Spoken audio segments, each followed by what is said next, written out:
Hey y'all, this is David, the Georgia photographer, and today I want to talk about my Leica camera gear a little bit.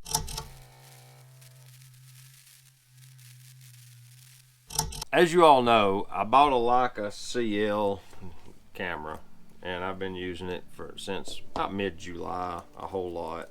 I really enjoy using this camera. It's a lot of fun to me. It takes really good photos as well. That doesn't hurt either.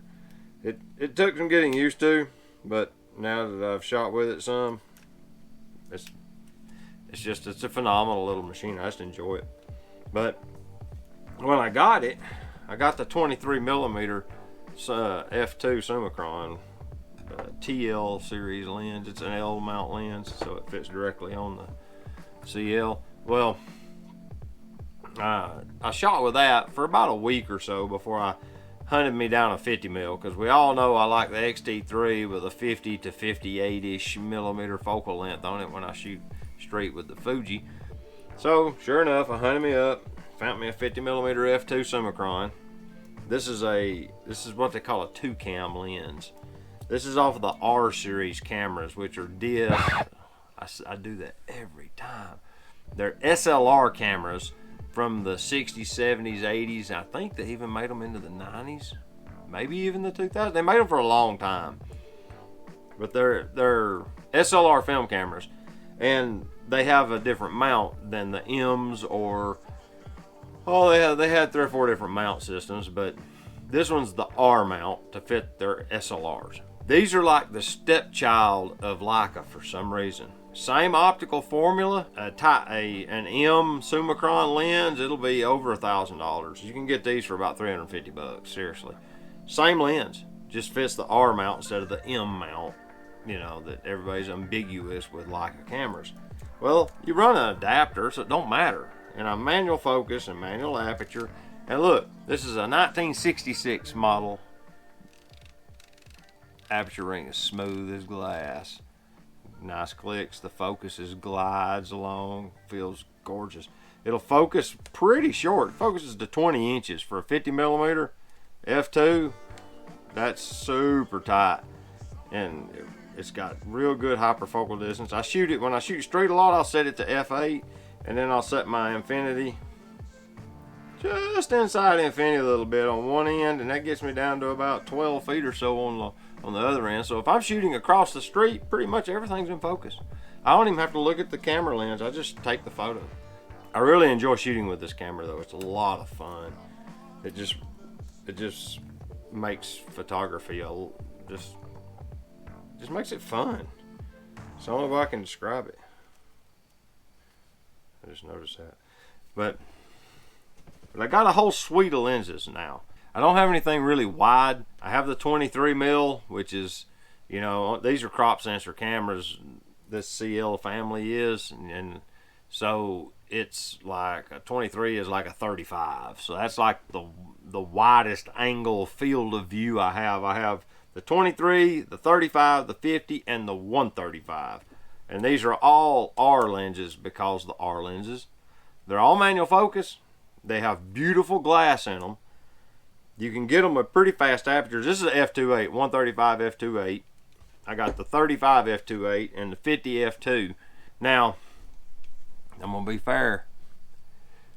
It's either the 50 or the 35. I shot the 35 a little bit, and it's got this huge cap deal. It's a double-ended.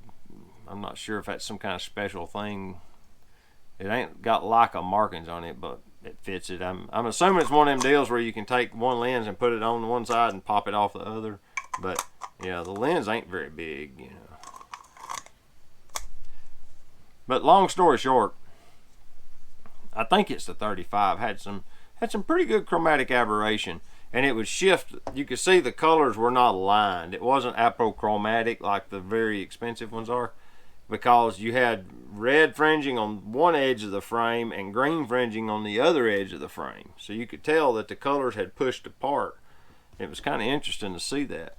It was red and green. It wasn't purple fringing. So I guess you could correct it in post, but it was interesting to see it nonetheless. But under normal apertures and normal light, these things take beautiful photos. Just absolutely stunning photos. They're not perfect by any stretch of the word, but they take gorgeous photos. But yeah, I run the 50mm on the CL, which is kind of like about a 75mm focal length-ish, 75 80, somewhere in there. And I'll set hyperfocal distance and off I'll go. Works like a charm. I do have drop-in filters. You just drop them on top of the lens. It's got a little retaining ring with these particular model lenses, and you just screw that retaining ring in, and now you have a filter. So if you want to like color it, this is the orange one. I'm gonna play with this one tomorrow. I've got the orange one with me and I've got the red one with me. I'm gonna mess around with them some to play with, like adjusting contrast on different colors in the spectrum. It's when you know that this is a black and white sensor with a Bayer filter array that's being converted back to monochrome once it's done all of the stuff to a color image.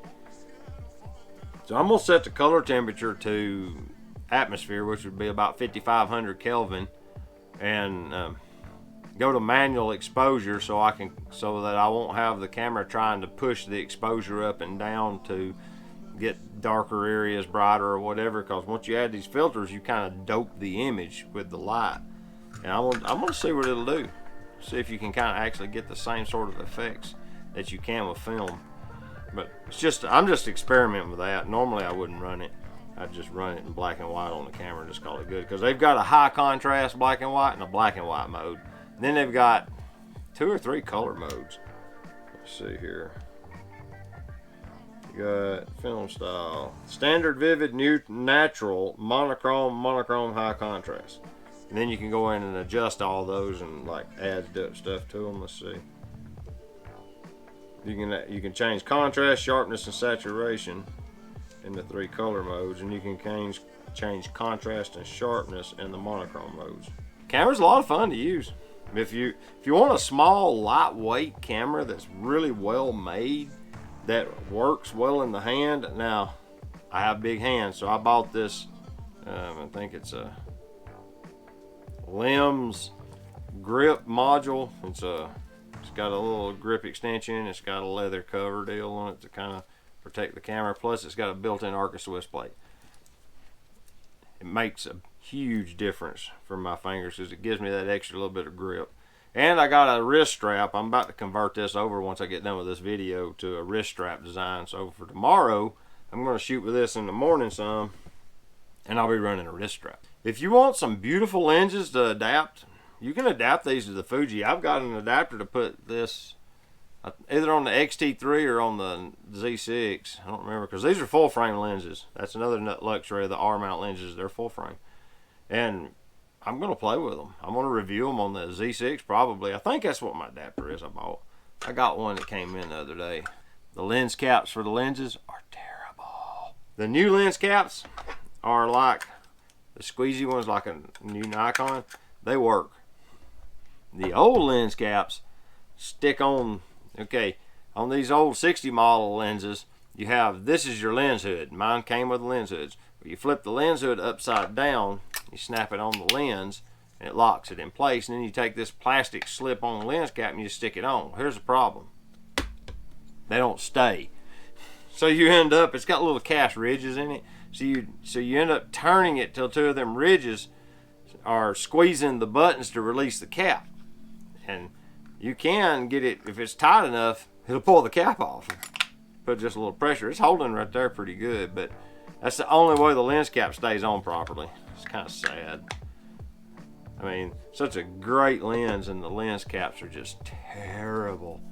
Let's see here. This one actually stays on. Yeah, the one on the 135 will stay on, but these on this 35 and 50, they don't stay on for squat. Matter of fact, I don't even know where the one for the 50 is. Might be in the camera bag. Let's see. Yeah, it's down in here. These things are terrible.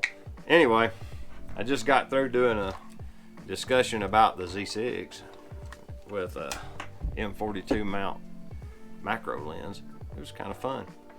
But I just want to talk about this Leica CL a little bit, let you guys know my thoughts on it. It's a great little machine. Wished it had back button focus, or at least where I could assign a button to back button focus for my autofocus lens. but it don't, so I don't sweat it. It does have focus magnification. It's pre-assigned to the up arrow on the D-pad here, so it works out. When I wanna focus, I can just take the ball of my thumb and hit that up button, and if you'll notice, it automatically zooms in. I've rambled long enough, so I appreciate it. But this is David, the Georgia photographer, and if you are thinking about a nice little compact crop sensor digital camera, and you want to shoot street photography, or I shoot my thumbnails for my videos with this because it's got a hot shoe. I put a flash on it, and I fire that little Godox AD200 with it. It's got a sync cable. I got the little adapter from Nikon that converts a hot shoe to a sync port, and then I just run a sync cable over to it, and I use this to shoot my thumbnails. I mean, it's a great camera. It really is. It is kind of pricey for what you're getting. It is a little bit expensive. I ain't gonna sit here and say that it ain't, because it is. But I like it. I just like it. So if you've ever wanted one, I say go for it. Great little machine. So with that, this is David, the Georgia photographer, and I appreciate you guys watching. Appreciate a thumbs up. Appreciate a subscribe if you're interested in my channel. You know, the usual stuff. And until next time, get your camera out, whatever it may be, whether it be a Nikon or a Leica or whatever you have. If it's a Kodak, go take a picture with it. All right, I'll see you later. Bye bye.